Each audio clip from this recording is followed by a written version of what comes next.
Ouais, c'est vrai que j'ai eu la chance de rencontrer Francis. Aujourd'hui, il va combattre Tyson Fury en boxe anglaise, avec notamment Mike Tyson dans son coin qui va le coacher. Il vit aux États-Unis. Il a pris une revanche sur la vie qui est incroyable. Et toi, est-ce que t'es sage ou t'es pas sage? Bah, si, j'ai une forme de sagesse parce que je pense que pour performer à haut niveau, de toute manière, il faut une discipline. Et la discipline, c'est forcément une forme de sagesse quelque part parce qu'on se doit d'avoir une rigueur avec nous-mêmes, on se doit d'avoir une hygiène de vie et justement, c'est un combat de tous les jours et le but, c'est d'être le plus sage possible, entre guillemets, pour respecter ça, pour pouvoir performer au plus haut niveau. Donc dans le cadre de ce que j'entreprends dans le sport, je dirais que j'aurais tendance à dire que je suis sage. Qui es-tu? Je vais commencer par me présenter, Mickaël Lebou, donc j'ai 36 ans, j'ai toujours grandi à Vitry-sur-Seine en banlieue, dans le sud de l'Île-de-France. Je travaille, je suis ingénieur travaux et je fais du MMA depuis plus de 14 ans à haut niveau. Est-ce que tu peux nous parler de ton parcours dans le MMA? Bah, mon parcours dans le MMA, c'est un peu atypique parce que moi, je suis arrivé dans le MMA déjà sans connaître réellement ce sport. De base, je faisais du rugby. J'ai poussé les portes d'une salle de sport à Vitry-sur-Seine, la FFA de Mathieu Licourt. Et c'est comme ça que j'ai commencé le MMA. Donc j'ai découvert le MMA en poussant la salle de sport de MMA. Je n'étais pas un passionné du MMA. Et de là, on m'a proposé un combat professionnel moins d'un an après l'inscription dans cette salle. J'ai fait ce combat et j'ai gagné. J'ai enchaîné à peu près 8 ou 9 victoires consécutives. Et à peine 4 ou 5 ans après, j'étais à l'UFC. Et il faut savoir qu'à l'UFC, à l'époque, c'est quelque chose qui était impensable pour les combattants français. Autant maintenant, aujourd'hui, tout le monde vous dit « je veux aller à l'UFC » quand ils combattent en France. Autant à l'époque dans laquelle j'ai signé avec Taylor Lapillus, je crois qu'avant nous, il y avait eu à peine 5 Français qui avaient signé à l'UFC. Et personne n'envisageait d'aller signer à l'UFC.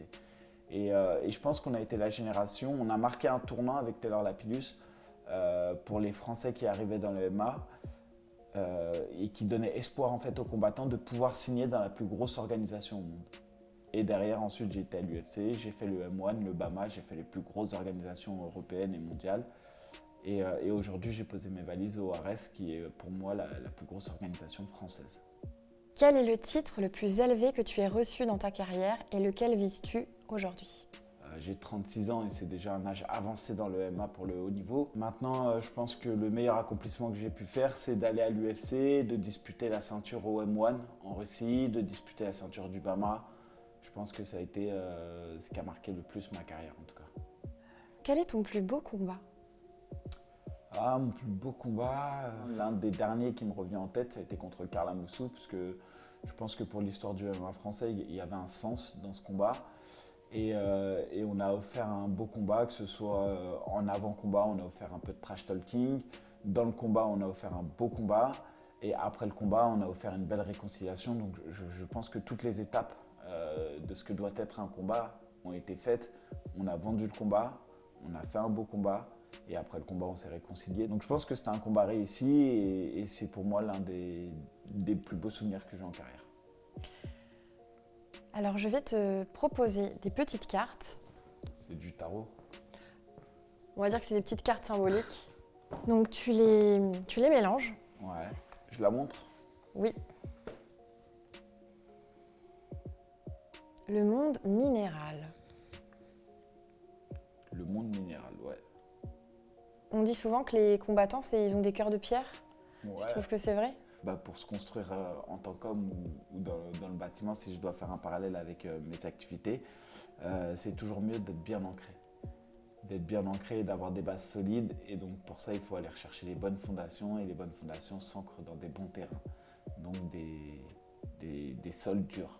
Quelle est la chose la plus difficile que tu aies eu à affronter dans ta vie en dehors du ring et est-ce que ça t'a aidé, ce que tu faisais justement en MMA?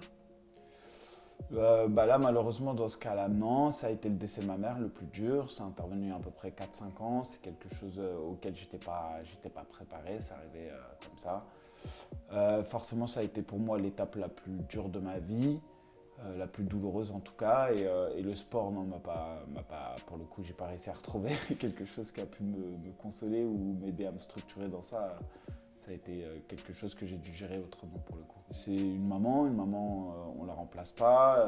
Et quand on perd sa mère, on perd une partie de soi, au sens propre du terme, j'ai l'impression. En tout cas pour ma part, je ne vais pas parler pour les autres, puisque je suis pas... Je ne saurais pas dire maintenant. Non, je pense vraiment que j'ai perdu une partie de moi. Ouais, une partie qui s'est éteinte, on va dire. Quel est le meilleur conseil que tu aies jamais reçu et comment l'as-tu appliqué dans ta vie? En réalité, je ne saurais pas te dire. Maintenant, ce qui est sûr, c'est qu'une philosophie de vie que mon arrière-grand-mère disait souvent, c'est là où j'allais passer mes étés dans le 77 à l'époque.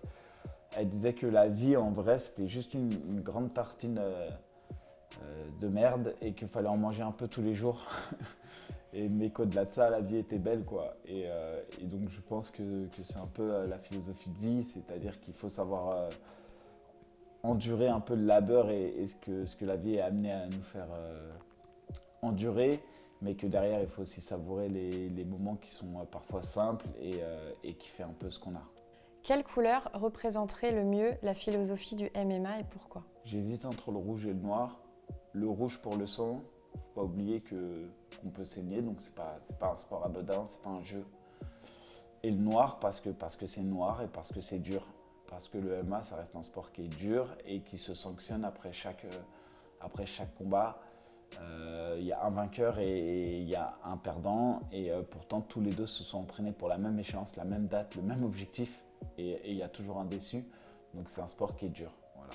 Donc, mais je dirais quand même le rouge. Parce que c'est visuel et ça reste un sport qui est difficile. Quel est le maître incontesté de ta discipline? Je ne sais pas, je ne reconnais pas un maître incontesté. Maintenant, je sais qu'il y en a qui sortent du lot. Moi, particulièrement, ça restera toujours Khabib Nurmagomedov et Georges Saint-Pierre qui, pour moi, sont ceux qui se sont le mieux illustrés dans ce sport. Et évidemment, John Jones. Après, John Jones, j'ai mis des réserves parce que je ne le considère pas comme un champion au titre de champion noble du terme, puisqu'il a eu des problèmes avec le dopage, etc. Mais ça reste un GOAT incontestable de ce sport. Tu as eu l'occasion de t'entraîner avec Francis Ngannou. Que penses-tu de son histoire et de son parcours, de ce qui lui est arrivé aujourd'hui? Ouais, c'est vrai que j'ai eu la chance de rencontrer Francis. Il est arrivé en France dans une immigration très compliquée. Il a dû traverser la mer en bateau, comme on peut voir à la télé encore. Il était à la soupe populaire et il venait s'entraîner donc en MMA. À l'époque, il ne connaissait pas du tout ce sport. Il est parti de zéro. Et aujourd'hui, c'est l'homme le plus fort du monde, entre guillemets. C'est celui qui avait la ceinture de l'UFC. Aujourd'hui, il va combattre Tyson Fury en boxe anglaise, avec notamment Mike Tyson dans son coin qui va le coacher. Il vit aux États-Unis. Il a pris une revanche sur la vie qui est incroyable. Mais au-delà de ses performances physiques et sportives, là où je pense qu'il aura le plus marqué l'histoire, c'est que c'est pour moi celui qui a gagné le bras de fer et l'unique bras de fer avec l'UFC. C'est celui qui a réussi à partir de l'UFC en étant champion et agent libre, c'est-à-dire qu'il était champion et il a réussi à quitter l'organisation pour mieux négocier son contrat. C'est quelqu'un aujourd'hui qui se bat pour le droit des combattants, qui veut monter un syndicat des combattants. Donc je pense que c'est quelqu'un qui, en tout cas, aspire à marquer le MMA pour les combattants. Je parle bien pour les combattants et non pas pour le côté populaire qui va le faire grandir, mais pour les combattants, je pense que c'est presque celui qui, je l'espère, après son intervention, fera qu'il y ait une sorte de sécurité sociale du combattant dans le milieu du MMA. Écoutez, merci à vous, merci pour l'interview. À bientôt.